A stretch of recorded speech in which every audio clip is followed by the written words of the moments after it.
हर पल आपके साथ।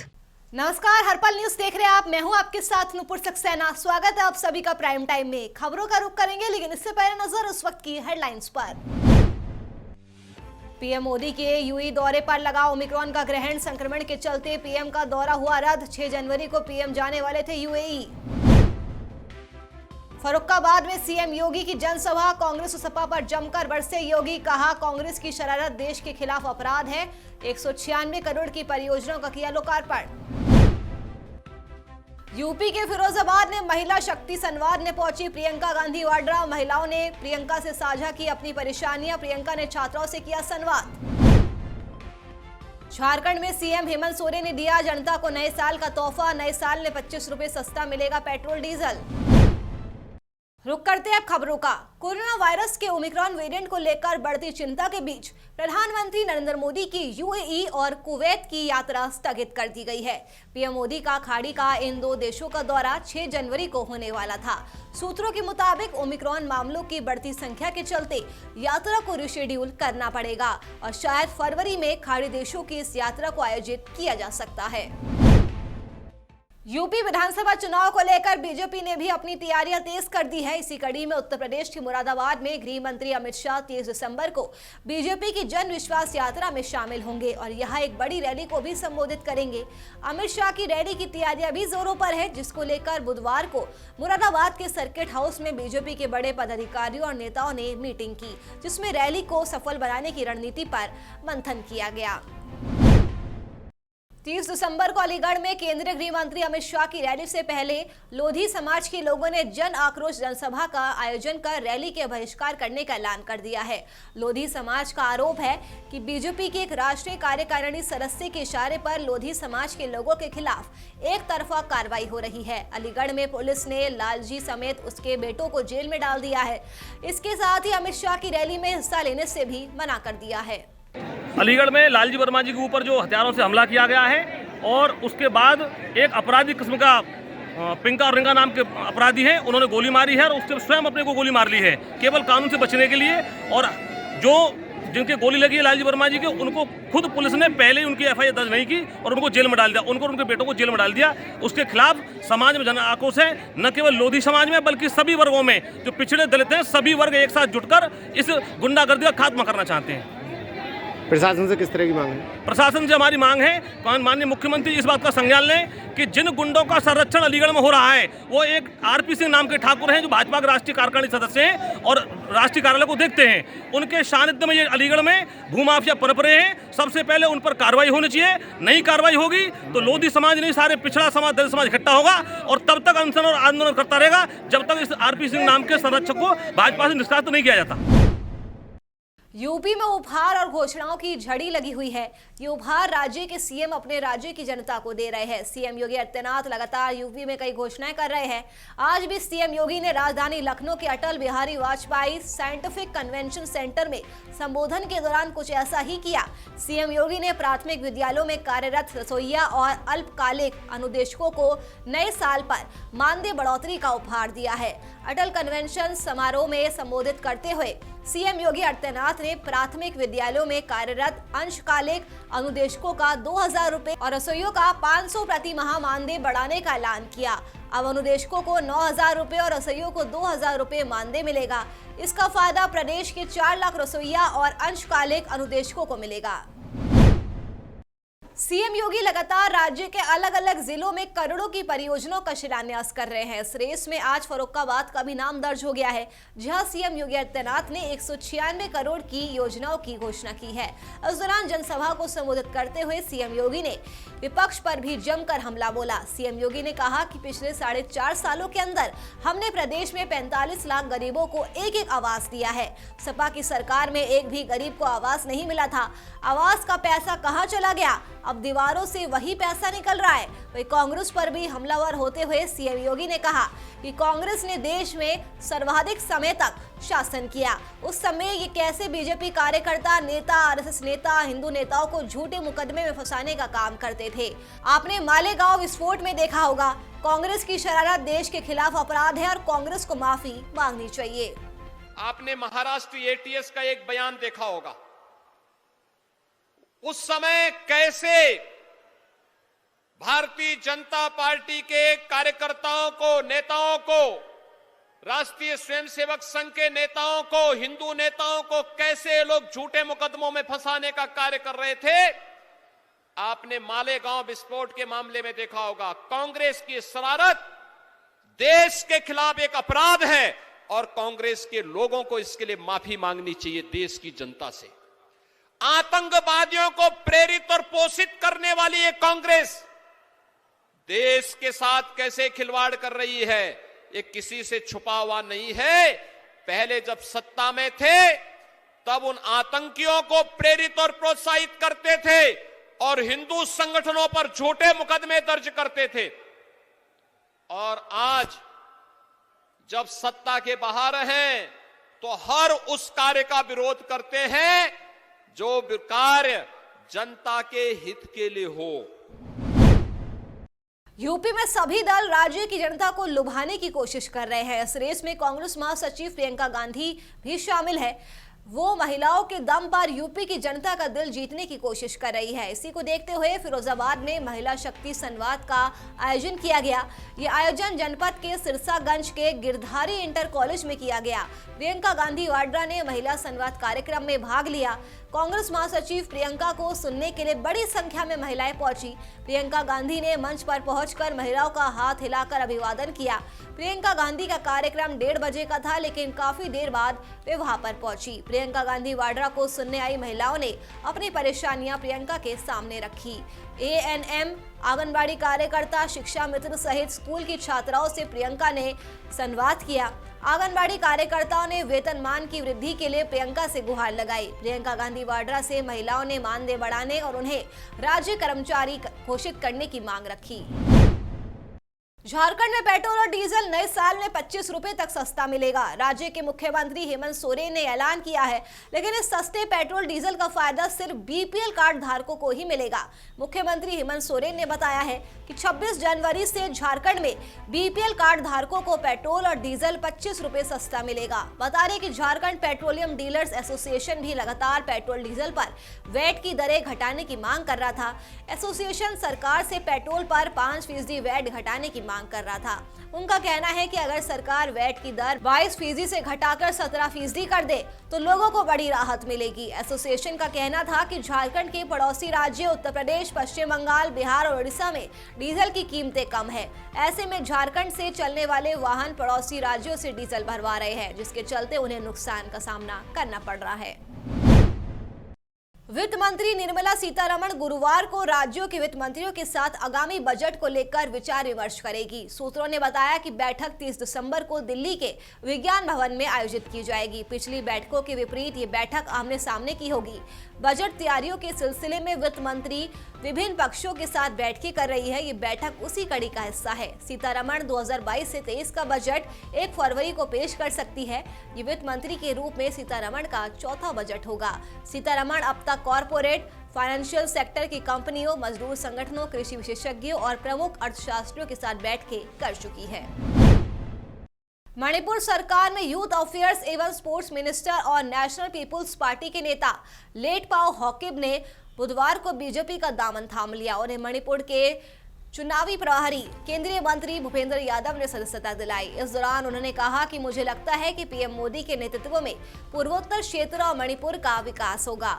फुटबॉलर रहे लेटपाओ ने इस महीने के शुरुआत में एक अनौपचारिक घोषणा की थी, जिसमें उन्होंने चांदेल विधानसभा क्षेत्र के बजाय मौजूदा विधायक के खिलाफ विधानसभा क्षेत्र से चुनाव लड़ने के लिए कहा था।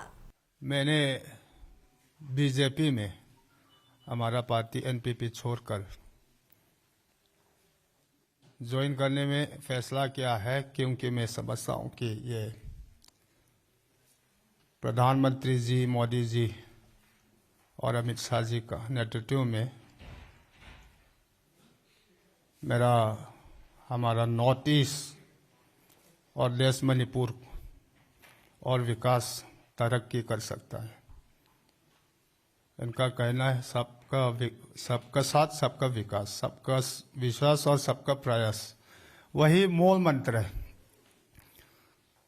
जिसके द्वारा प्रधानमंत्री जी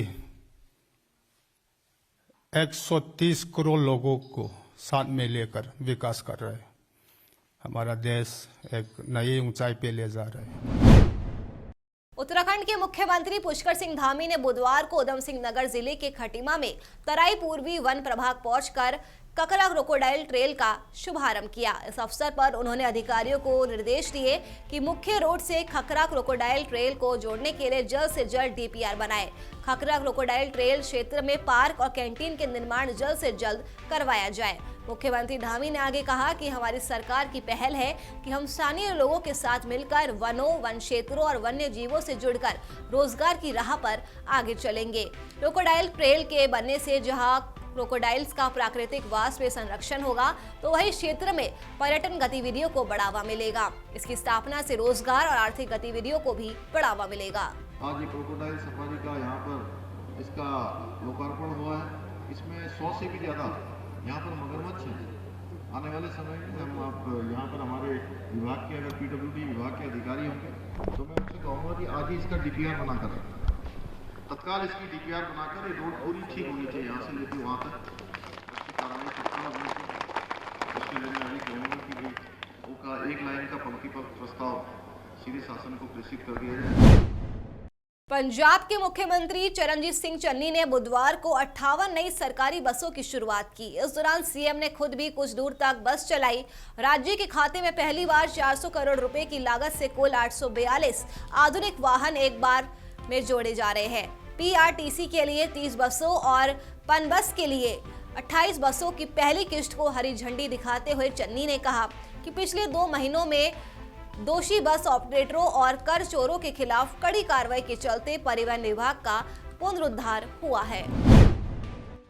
दिल्ली में कोरोना के साथ ही नए वेरिएंट ओमिक्रॉन के मामले भी तेजी के साथ बढ़ रहे हैं। फिलहाल राष्ट्रीय राजधानी ओमिक्रॉन के मामलों में टॉप पर है। यहाँ सबसे ज्यादा 238 मामले हैं। हालांकि इनमें से 57 मरीज ठीक भी हो चुके हैं। वहीं दिल्ली के स्वास्थ्य मंत्री सत्येंद्र जैन ने नए वेरिएंट बढ़ने को लेकर अंतर्राष्ट्रीय उड़ानों को जिम्मेदार ठहराया है। सत्येंद्र जैन ने कहा कि डेल्टा के मुकाबले ओमिक्रॉन का असर कम है। वहीं उन्होंने ये भी कहा कि ओमिक्रॉन के कारण कोरोना केस में बढ़ोतरी हुई है। कल 496 पॉजिटिव केसेज आए। पॉजिटिविटी लगभग 1% के आसपास चल रही है और लगातार पिछले कुछ दिनों से जब से ओमिक्रॉन स्टार्ट हुआ है, विदेशों से फ्लाइट्स आनी स्टार्ट हुई हैं, केसेस काफ़ी तेज़ी से बढ़ रहे हैं। अभी तक जितने भी केस आ रहे हैं ज़्यादातर ऐसे हैं कि जो बाहर से लोग आए हैं वो थोड़े दिनों बाद पॉजिटिव हो रहे हैं, तो उनके कॉन्टैक्ट के लोग या उनके घर के लोग ज़्यादा हो रहे हैं। फिर भी सभी को सतर्क रहने की ज़रूरत है। ओमिक्रॉन भी कोरोना ही है, कोरोना का दूसरा रूप है। सभी लोगों को इसके अंदर सतर्क रहने की ज़रूरत है। सभी लोग घर से बाहर निकले तो मास्क ज़रूर लगाएं। सब लोग अगर ध्यान रखेंगे तो इससे बचा जा सकता है। पीएम मोदी की कानपुर रैली में फसाद कराने की साजिश को लेकर एफआईआर दर्ज की गई है। पुलिस ने सीसीटीवी और वीडियो फुटेज के आधार पर अब तक 5 सपा कार्यकर्ताओं को गिरफ्तार कर लिया है। एक गाड़ी भी बरामद की गई है। पीएम की रैली से ठीक पहले कानपुर के नौबस्ता में ऑल्टो कार में जमकर तोड़फोड़ हुई थी और पुतला दहन हुआ था। तोड़फोड़ और आगजनी का वीडियो रैली से ठीक पहले वायरल किया गया था। पीएम मोदी के कार्यक्रम में बवाल कराने की साजिश के आरोप में पुलिस ने 4 लोगों को गिरफ्तार किया है। एफआईआर में लिखा है कि सोशल मीडिया पर वीडियो वायरल हो रहा है जिसमें देखा जा सकता है कि 8 से 10 समाजवादी पार्टी कार्यकर्ताओं ने बीजेपी कार्यकर्ताओं की सफेद गाड़ी पर पथराव किया। प्रधानमंत्री का पुतला दहन का आगजनी की गई। वायरल वीडियो को देखने के बाद थाना प्रभारी घटनास्थल पर पहुंचे। पूछताछ में पता चला कि 8 से 10 लड़कों ने जो लाल टोपी पहने थे उन्होंने मोदी जी का पुतला दहन किया था और एक सफेद रंग की कार पर पत्थरबाजी की थी और उनकी तरफ से कई बार मुख्य मार्ग बाधित कर नारेबाजी भी की गई, जिससे अफरा तफरी का माहौल वहां पर मच गया। नौबस्ता थाने इलाके में कल की हुई घटना के संदर्भ में कानपुर पुलिस ने अपनी जांच तेजी से आगे बढ़ाई है और इस संबंध में हमने गाड़ी जिस गाड़ी को तोड़ा गया था उसे हमने बरामद कर लिया है और साथ में हमने घटना से जुड़े हुए 4 लोगों को अब तक गिरफ्तार किया है। इनकी गिरफ्तारी लखनऊ से हुई है। ये हैं सुकांत शर्मा और दूसरे हैं सचिन केशरवानी, तीसरे हैं अभिषेक रावत और चौथे हैं निकेश कुमार। इन 4 की गिरफ्तारी लखनऊ से की गई है। बाकी अन्य 4 लोग हैं जिनकी गिरफ्तारी की। राष्ट्रीय राजधानी दिल्ली में कोरोना वायरस के नए वेरिएंट ओमिक्रॉन के खतरे को देखते हुए येलो अलर्ट लागू कर दिया गया है, जिसके बाद मेट्रो समेत अन्य सेवाओं पर कई तरह से रोक लगा दी गई है। दिल्ली मेट्रो में कुल क्षमता से 50% यात्रियों को सवारी करने की अनुमति दी गई है, जबकि कोई भी यात्री खड़े होकर यात्रा नहीं कर सकता है। मेट्रो में सीमित यात्री संख्या के बाद स्टेशनों के बाहर लंबी कतारें लग गई, जैसा कि आप तस्वीरों में भी देख सकते हैं। मालूम हो कि दिल्ली एनसीआर में काम करने वाले बड़ी संख्या में यात्री मेट्रो सेवा का इस्तेमाल करते हैं। मेट्रो सेवा में कई तरह की पाबंदियां लागू होने की वजह से राजधानी में यात्रियों को कई तरह की परेशानियों का सामना भी करना पड़ रहा है। बुधवार सुबह लोग दफ्तर जाने के लिए जब मेट्रो स्टेशन पहुंचे तब उन्हें लंबी लंबी लाइनों में लगना पड़ा। इसकी वजह से लोगों को उनका बहुत समय भी बर्बाद हो गया। परेशान लोगों ने यहाँ तक कह दिया कि इससे बढ़िया तो मेट्रो सेवा को बंद ही कर दिया जाना चाहिए। गुजरात के सूरत में बलात्कार और हत्या के दोषी ने न्यायाधीश पर चप्पल फेंक दी। अपराधी ने ऐसा आजीवन कारावास की सजा सुनाए जाने के बाद किया। सूरत में कोर्ट ने बुधवार को 5 साल की बच्ची के बलात्कार के बाद हत्या करने के मामले में 27 साल के दोषी को आजीवन कारावास की सजा सुनाई थी। अदालत ने विशेष पॉक्सो जज पीएस काला के फैसले सुनाने के बाद सुजीत साकत नाम के दोषी ने जज की तरफ अपनी चप्पल फेंक दी। हालांकि उसका निशाना चूक गया और चप्पल विटनेस बॉक्स के करीब जाकर गिर गई। पीड़ित पक्ष के मुताबिक मध्य प्रदेश का रहने वाला आरोपी सुजीत साकेत ने 30 अप्रैल को एक बच्ची की बलात्कार के बाद हत्या कर दी थी। बच्ची को अकेला पाकर दोषी ने उसे चॉकलेट दिलाने के बहाने अगवा कर लिया। इसके बाद बच्ची को सुनसान जगह पर ले गया, जहां उसने इस वारदात को अंजाम दिया और गला घोंटकर बच्ची की हत्या कर दी। इसके बाद आरोपी के खिलाफ एफआईआर दर्ज कराई गई थी।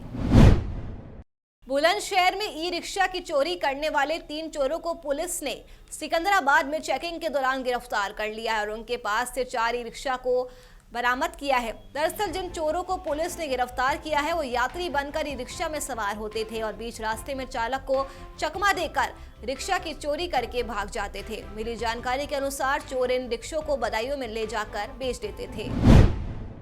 उत्तर प्रदेश में होने वाले विधानसभा चुनाव को लेकर राजनीतिक गलियारे में हलचल मची हुई है। राजनीतिक पार्टी के नेताओं के बीच आरोप प्रत्यारोप का सिलसिला लगातार चल रहा है। इसी कड़ी में मुजफ्फरनगर में एक सम्मान समारोह कार्यक्रम का आयोजन किया गया, जहां पर पूर्व विधायक पंकज मलिक का जोरदार स्वागत किया गया। इस दौरान उन्होंने मीडिया से बातचीत की और बीजेपी पर जमकर निशाना साधा। उन्होंने कहा कि हमारे गठबंधन को ठगबंधन बोलने वालों ने खुद जनता को ठगा है। जिन युवाओं के हाथों में कलम होनी चाहिए उन्हें दंगों की आग में धकेल दिया गया और फिर जेल भिजवा दिया गया। इस गठबंधन ने किसी को ठगा नहीं है। हाँ, उन लोगों ने ठगा है जिन्होंने कहा था कि हम करोड़ों करोड़ नौकरियां देंगे। उन्होंने ठगा है जिन्होंने दंगा करा करके नौजवानों को कलम उनके हाथ से छुड़वा करके जेल की सराखों के पीछे भेजने का काम किया और बाद में उनके आंसू भी नहीं पहुंचे। उन लोगों ने ठगने का काम किया। जो लोग झूठ बोलते हैं, किसान बिरादरी में पैदा होकर के, किसान क्षेत्र में पैदा होकर के आज बड़े बड़े पदों पर बैठे हैं, उन्होंने किसान को ठगने का काम किया, वायदा करके कम लाभकारी मूल्य दिलाने का काम करेंगे। अरे साहब, मैं विधायक रहा हूँ, जिस दल में मैं विधायक रहा उस दल में अगर कोई समस्या रही तो हमने जनता के बीच में जाकर के जनता को सपोर्ट करने का काम किया। अपने क्षेत्र के सम्मान के लिए, उनके अधिकारों के लिए अपने दल में भी अपनी बात को मजबूती से रखने का काम हमने किया है। सम्मान के लिए लड़े हैं, किसानों के लिए हम लोग। उत्तर प्रदेश में विधानसभा चुनाव होने वाले हैं, जिसको लेकर खतौली में गुर्जर सम्मेलन का आयोजन किया गया, जिसमें गुर्जर समाज ने अपनी एकता का प्रदर्शन किया। इस सम्मेलन के जरिए गुर्जर समाज के लोग अपने समाज के लोगों को टिकट देने की मांग कर रहे हैं और अगर उनकी मांगों को नहीं माना जाता है तो वो चुनाव का बहिष्कार भी कर देंगे। दरअसल गुर्जर समाज के लोगों की मांग है कि अभिषेक गुर्जर को प्रत्याशी बनाया जाए।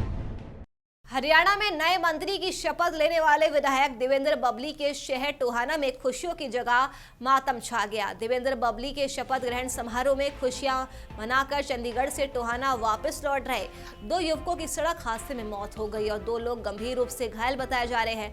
घायलों को हिसार के अस्पताल में भर्ती कराया गया है। बता दें कि देर रात करीब 8 बजे 4 लोग पटियाला के पास सड़क हादसे का शिकार हो गए। मृतकों के परिवार में मातम छाया हुआ है। विधायक और मंत्री देवेंद्र बबली के भाई विनोद बबली ने मृतकों के परिवार के साथ संवेदना जताई और कहा कि टोहाना शहर के लिए बड़ी दुखद घटना है।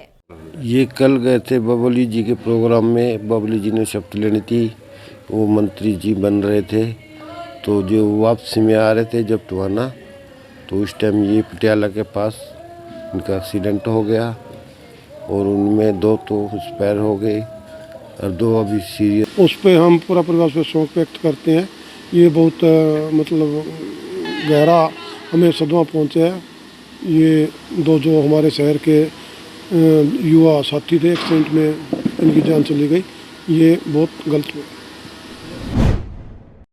मेरठ के गंगानगर यूनिवर्सिटी में सांसद डॉक्टर भोला खटीक पहुंचे। सांसद डॉक्टर भोला खटीक ने बाबा भीमराव अम्बेडकर के बारे में कहा कि बाबा भीमराव अम्बेडकर ने संविधान लिखा था। उन्होंने आगे कहा कि आज मोदी जी की सरकार में 12 मंत्री दलित समाज से है और 4 राज्यपाल दलित समाज से है। ये सम्मान भारतीय जनता पार्टी दे रही है। बीजेपी ने हमारे समाज के लोगों को सम्मान देने का काम किया है।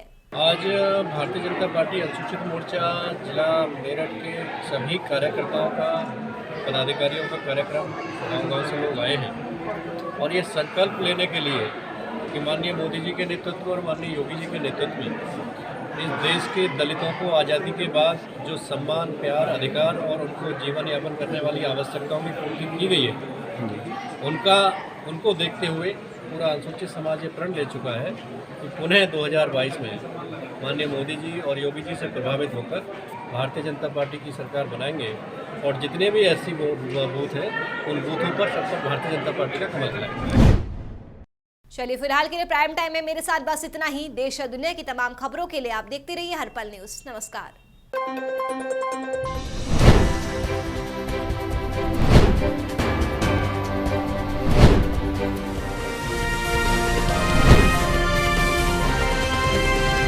हर पल आपके साथ।